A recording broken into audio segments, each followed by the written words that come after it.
कोटा से खबर, खातौली चंबल नदी में नाव डूबने का दुखदांत मामला। हादसे में अब तक 13 लोगों की मौत हो चुकी है और रात भर सर्च ऑपरेशन चलाया गया। 2 शव आज निकले। प्रशासन का ये दावा कि नाव में 35 लोग सवार थे। प्रत्यक्षदर्शियों ने कहा कि 50 लोगों से नाव भरी हुई थी और हादसे के बाद जिला और पुलिस प्रशासन का सख्त एक्शन वहां नजर आ रहा है। ग्रामीण भी बड़ी संख्या में वहां पर मौजूद हैं। बेहद ही दुखद पूरा हादसा ये कल हुआ। जो ग्रामीण मौके पर पहुंचे, उन्होंने भी अपने स्तर पर जो कुछ भी मदद हो सकती थी वो वहां पर की, लोगों को बचाने का प्रयास किया।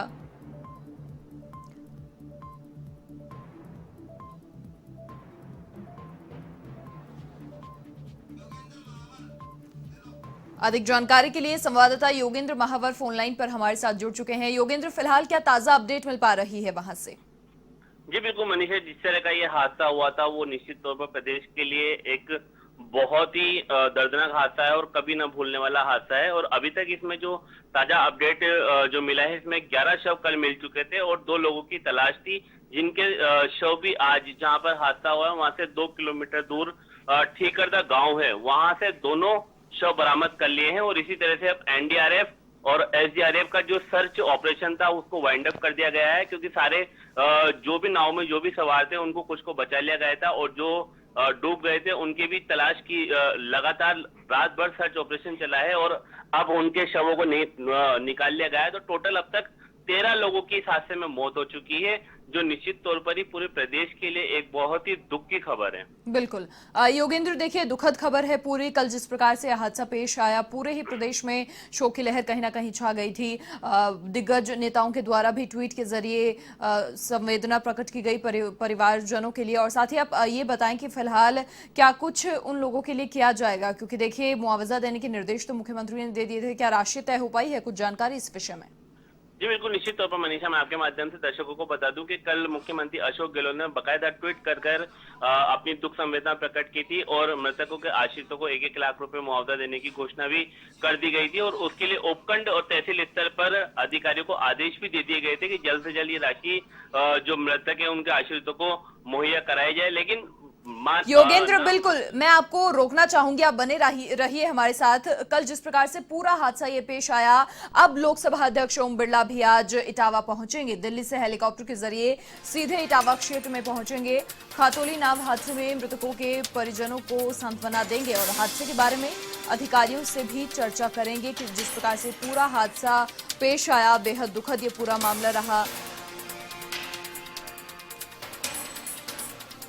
योगेंद्र, हमारे सहयोगी हमारे साथ फिलहाल बने हुए हैं। योगेंद्र, क्या जानकारी मिल पा रही है? लोकसभा अध्यक्ष ओम बिरला भी आज पहुंचेंगे इटावा परिजनों को सांत्वना देने के लिए।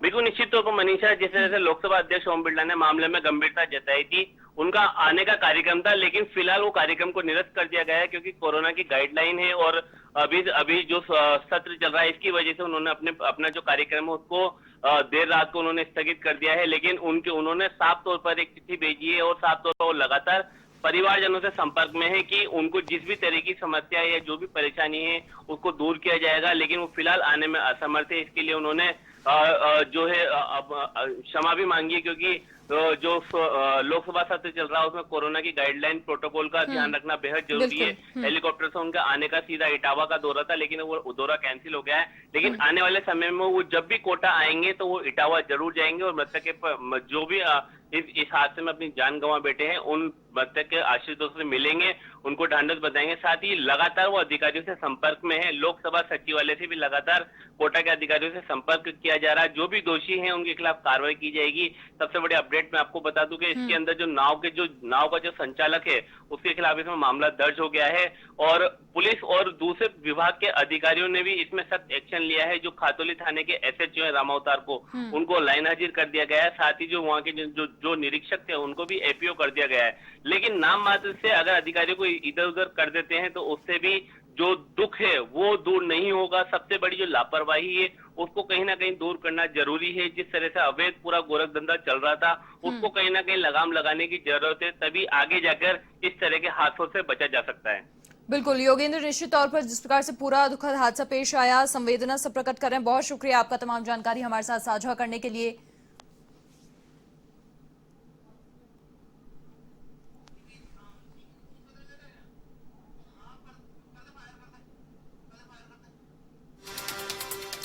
तो इस बीच बड़ी अपडेट, चंबल नदी में नाव का जो दुखांतिक मामला पूरा रहा। हादसे से करीब 2 किलोमीटर दूर 2 शव मिले। ठिकरदा गांव के पास से रेस्क्यू टीम को ये शव मिले और उसके बाद जो सर्च ऑपरेशन था रेस्क्यू टीम का वो बंद किया गया। लापता किशोरी और किशोर का शव मिला। एनडीआरएफ और एसडीआरएफ का सर्च ऑपरेशन पूरा हो गया। हादसे में अब तक 13 लोगों की जान जा चुकी है। बेहद दुखद ये पूरा मामला रहा। चंबल नदी में नाव डूबने का दुखांतिक मामला और सर्च ऑपरेशन अब पूरा हो गया है। ठिकरदा गांव के पास से रेस्क्यू टीम को शव मिले। 35 लोग सवार थे और 13 लोगों की मौत हुई है इस पूरे हादसे में। कल देर रात तक पूरा सर्च ऑपरेशन चल रहा था। सुबह ही ये पूरा हादसा पेश आ गया था और उसके बाद से गहमा गहमी का माहौल प्रदेश में दिखा।